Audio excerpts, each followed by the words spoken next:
Crime and Punishment by Fyodor Dostoevsky. Part 1, Chapter 5. Of course, I've been meaning lately to go to Razumihin's to ask for work, to ask him to get me lessons or something, Raskolnikov thought, but what help can he be to me now?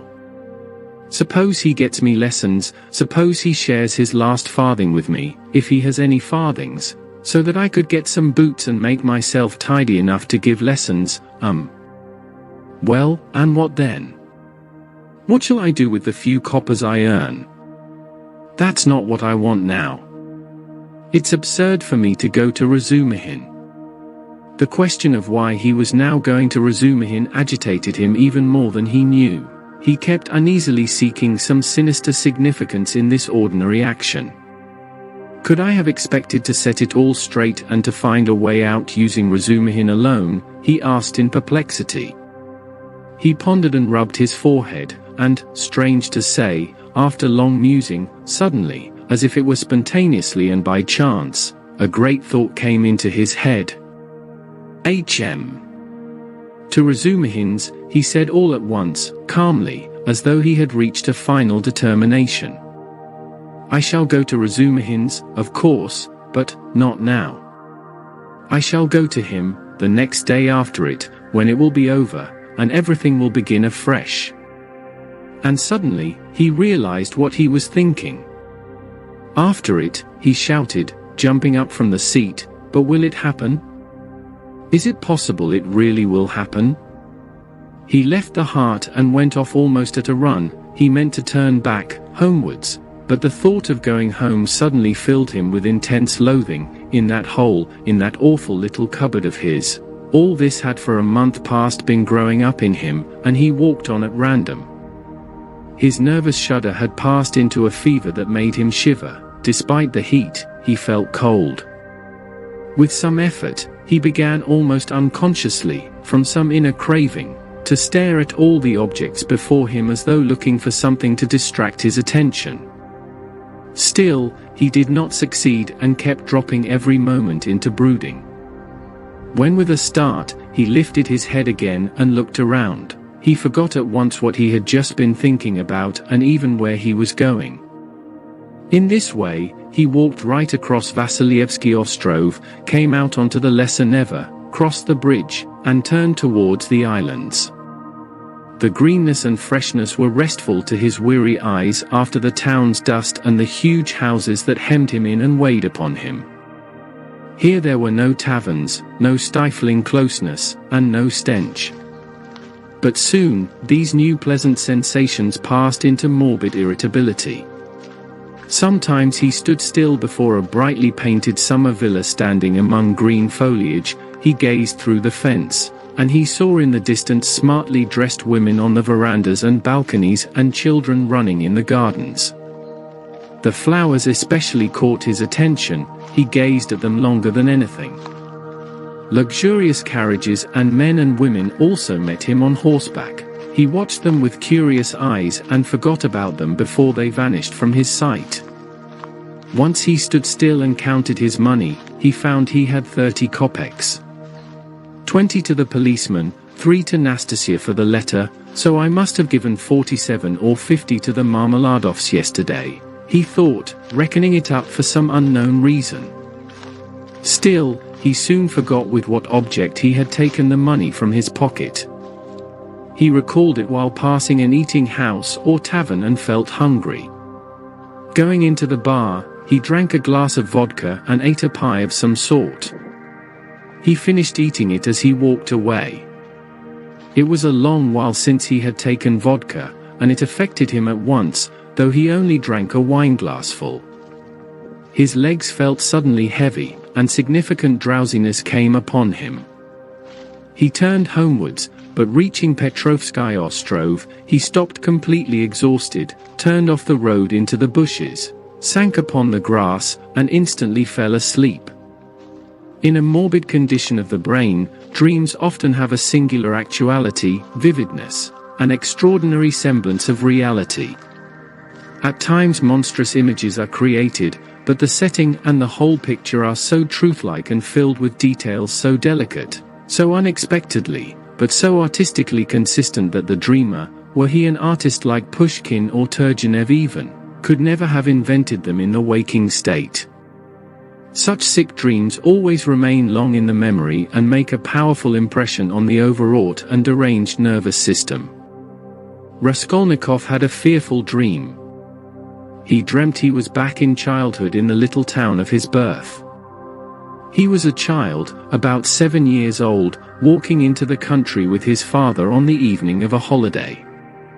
It was a grey and heavy day. The country was exactly as he remembered it. Indeed, he recalled it far more vividly in his dream than he had done in memory. The little town stood on a level flat as bare as the hand, not even a willow near it, only in the far distance, a copse lay, a dark blur on the very edge of the horizon. A few paces beyond the last market garden stood a big tavern, which had always aroused in him a feeling of aversion, even of fear, when he walked by it with his father. There was always a crowd, shouting, laughter and abuse, hideous horse singing, and often fighting. Drunken and horrible-looking figures were hanging about the tavern. He clung close to his father, trembling when he met them. Near the bar, the road became a dusty track, the dust always black. It was a winding road. About 100 paces further on, it turned to the right to the graveyard.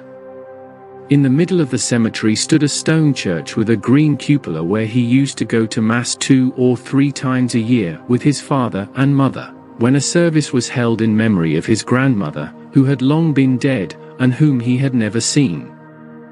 On these occasions, they used to take on a white dish tied up in a table napkin, a particular sort of rice pudding with raisins stuck in the shape of a cross. He loved that church, the old-fashioned, unadorned icons, the old priest with the shaking head. Near his grandmother's grave, marked by a stone, was the little grave of his younger brother, who had died at 6 months old.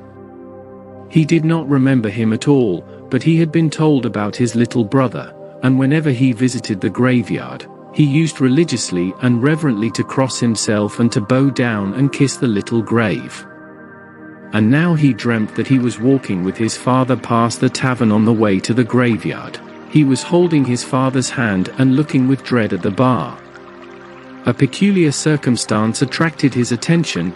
There seemed to be some festivity, crowds of gaily dressed townspeople, peasant women, their husbands, and riffraff of all sorts, all singing and all more or less drunk. Near the entrance of the tavern stood a cart, but a strange coach. It was one of those big carts usually drawn by heavy cart horses and laden with casks of wine or other heavy goods. He always liked looking at those great cart horses, with their long manes, thick legs, and slow, even pace, drawing along a perfect mountain with no appearance of effort, as though it were easier going with a load than without it.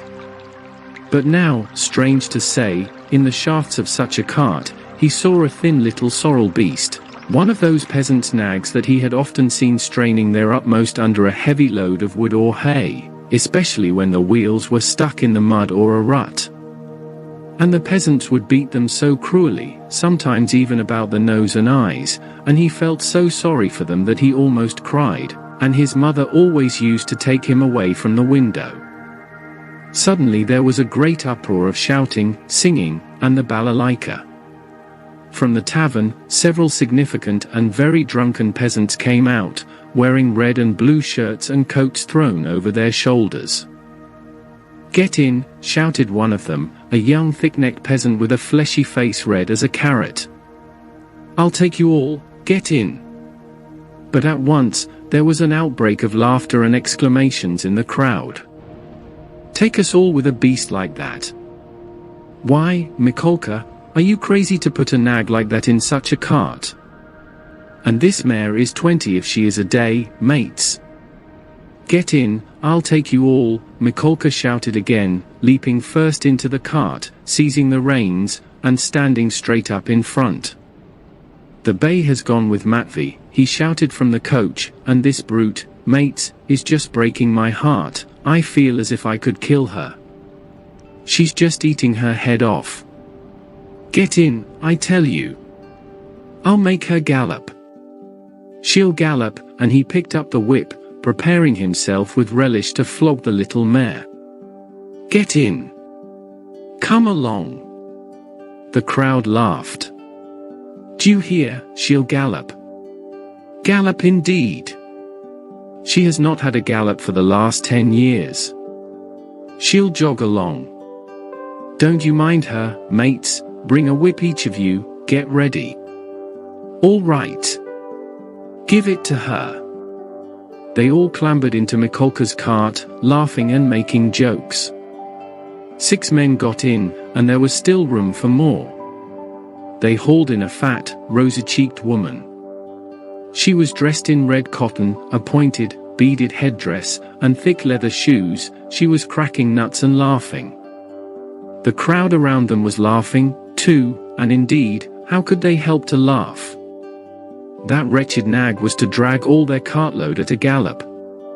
2 young fellows in the cart were getting whips ready to help Mikolka.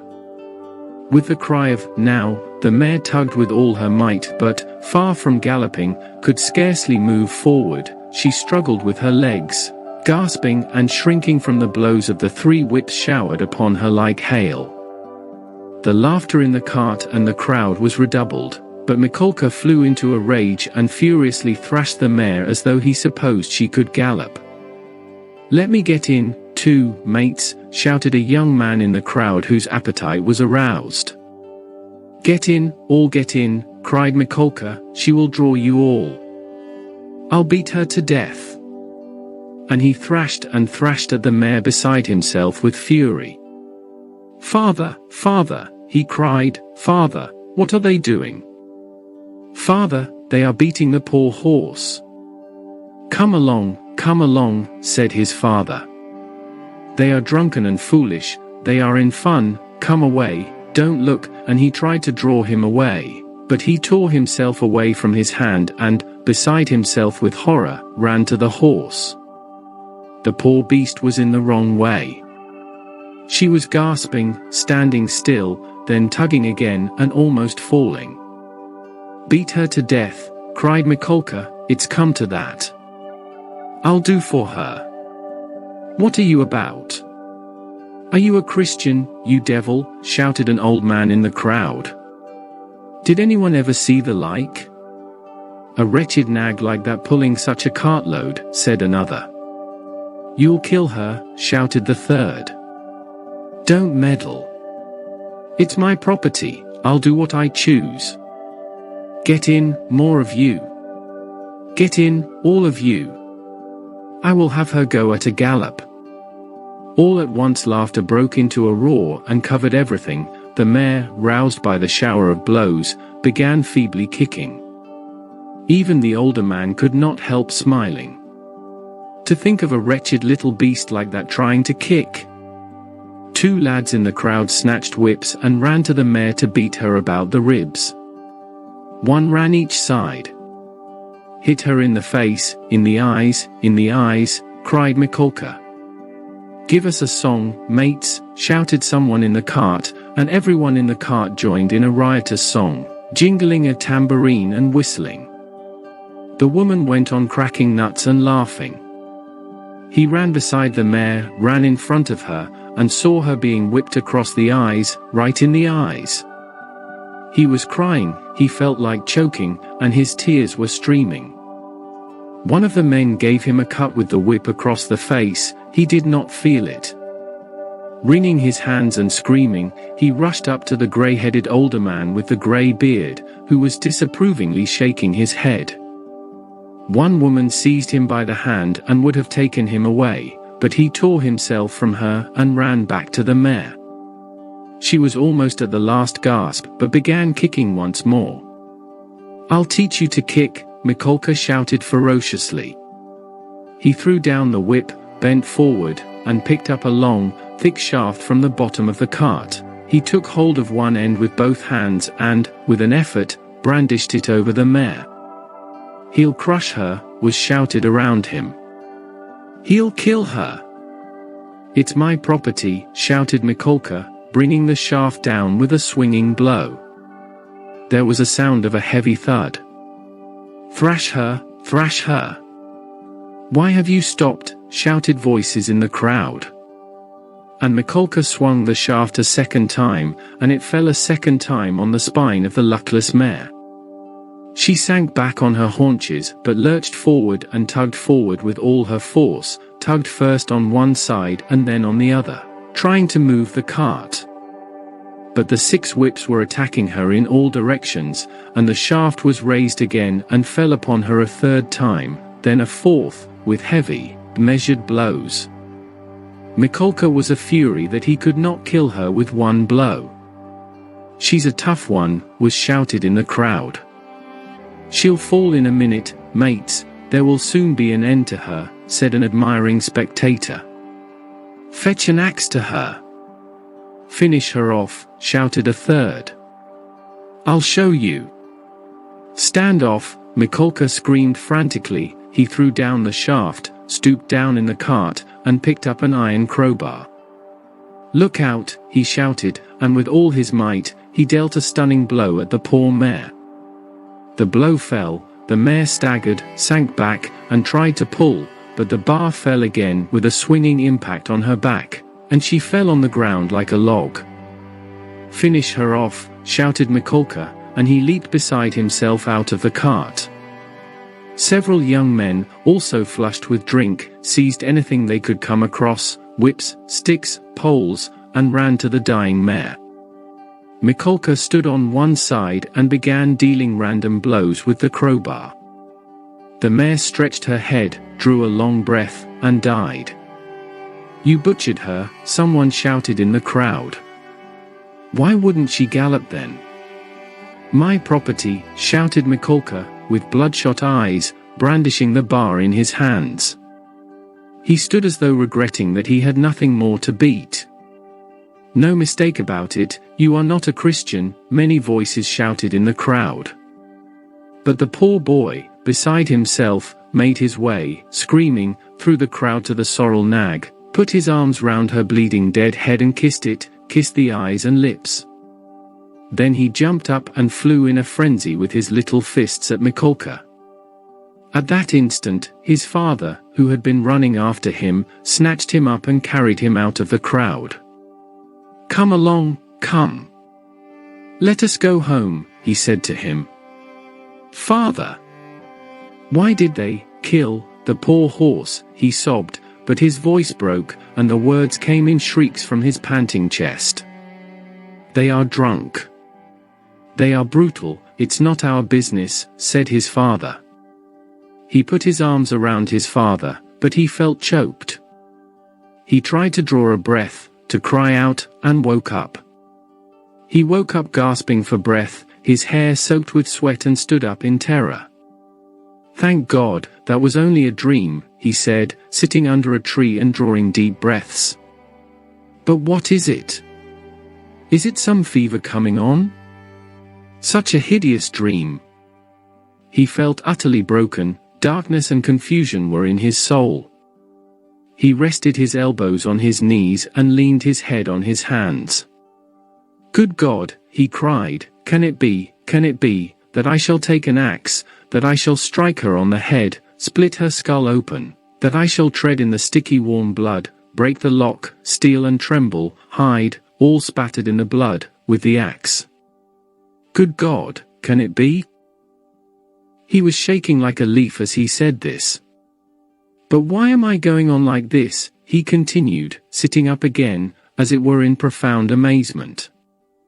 I knew I could never bring myself to it, so what have I been torturing myself for till now? Yesterday, when I went to do that experiment, I realized that I could never bear to do it. Why am I going over it again, then? Why am I hesitating? As I descended the stairs yesterday, I told myself it was base, loathsome, vile. The very thought made me feel sick and filled me with horror. No, I couldn't do it. Granted, there is no flaw in all that reasoning, that all that I have concluded this last month is clear as day, true as arithmetic. My God! Anyway, I couldn't bring myself to it. I couldn't do it. Why then, am I still?" He rose to his feet, looked round in wonder as though surprised at finding himself in this place, and went towards the bridge. He was pale, his eyes glowed, and he was exhausted on every limb, but he seemed suddenly to breathe more easily. He felt he had cast off that fearful burden that had so long been weighing upon him, and all at once, there was a sense of relief and peace in his soul. "Lord," he prayed, "show me my path, I renounce that accursed dream of mine." Crossing the bridge, he gazed quietly and calmly at the Neva, the glowing red sun setting in the bright sky. Despite his weakness, he was not conscious of fatigue. It was as though an abscess that had been forming for a month in his heart had suddenly broken. Freedom, freedom! He was free from that spell, that sorcery, that obsession. Later on, when he recalled that time and all that happened to him during those days, minute by minute, point by point, he was superstitiously impressed by one circumstance, which, though in itself not very exceptional, always seemed to him afterward the predestined turning point of his fate. He could never understand and explain why, when he was tired and worn out, when it would have been more convenient for him to go home by the shortest and most direct way, he had returned by the hay market, where he did not need to go. It was obviously and quite unnecessarily out of his way, though not much so. It indeed happened to him dozens of times to return home without noticing what streets he passed through.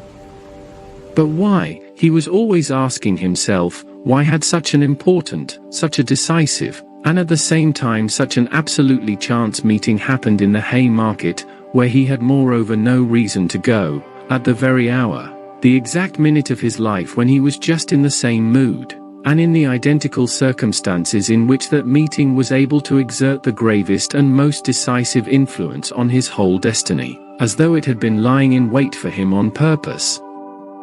It was about 9 o'clock when he crossed the hay market. At the tables, barrows, booths, and shops, all the market people were closing their establishments or clearing away and packing up their wares and, like their customers, were going home. Rag pickers and costermongers were crowding around the taverns in the dirty and stinking courtyards of the hay market. Raskolnikov particularly liked this place and the neighboring alleys when he wandered the streets. Here his rags did not attract contemptuous attention, and one could walk about in any attire without scandalizing people. At the corner of an alley, a huckster and his wife had 2 tables set out with tapes, thread, cotton handkerchiefs, etc. They, too, had got up to go home but were lingering in conversation with a friend who had just come up to them. This friend was Lizaveta Ivanovna, or, as everyone called her, Lizaveta, the younger sister of the old pawnbroker, Alyona Ivanovna, whom Raskolnikov had visited the previous day to pawn his watch and do his experiment. He already knew about Lizaveta, and she knew him a little too. She was a single woman of about 35, tall, clumsy, timid, submissive, and almost idiotic. She was a wholly enslaved person and went in fear and trembling of her sister, who made her work day and night and even beat her. She stood with a bundle before the huckster and his wife, listening earnestly and doubtfully. They were talking of something with exceptional warmth. When Raskolnikov caught sight of her, he was overcome by a strange sensation of intense astonishment, though nothing was astonishing about this meeting. "You could make up your mind for yourself, Lizaveta Ivanovna," the huckster said aloud. "Come round tomorrow about 7. They will be here too." "Tomorrow," said Lizaveta slowly and thoughtfully, as though unable to decide. "Upon my word, what a fright you are in of Alyona Ivanovna," gabbled the huckster's wife, a lively little woman. "I look at you, you are like some little babe. And she is not your sister either, nothing but a stepsister, and what a hand she keeps over you. But this time, don't say a word to Alyona Ivanovna," her husband interrupted, "that's my advice, but come round to us without asking. It will be worth your while." Later on, your sister, herself, may have a notion. Am I to come? About 7 o'clock tomorrow. And they will be here. You will be able to decide for yourself. And we'll have a cup of tea, added his wife. All right, I'll come, said Lizaveta, still pondering, and she began slowly moving away. Raskolnikov had just passed and heard no more. He passed softly, unnoticed, trying not to miss a word. His first amazement was followed by a thrill of horror, like a shiver running down his spine.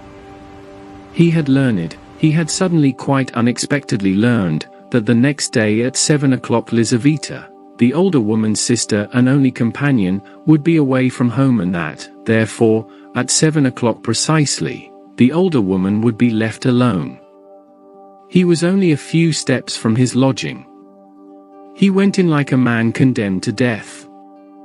He thought of nothing and was incapable of thinking, but he felt suddenly in his whole being that he had no more freedom of thought, no will, and that everything was suddenly and irrevocably decided.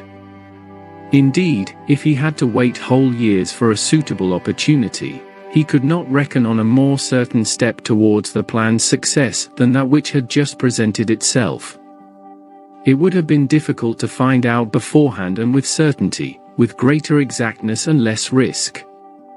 Without dangerous inquiries and investigations, that next day at a particular time, an older woman on whose life an attempt was contemplated would be at home and entirely alone.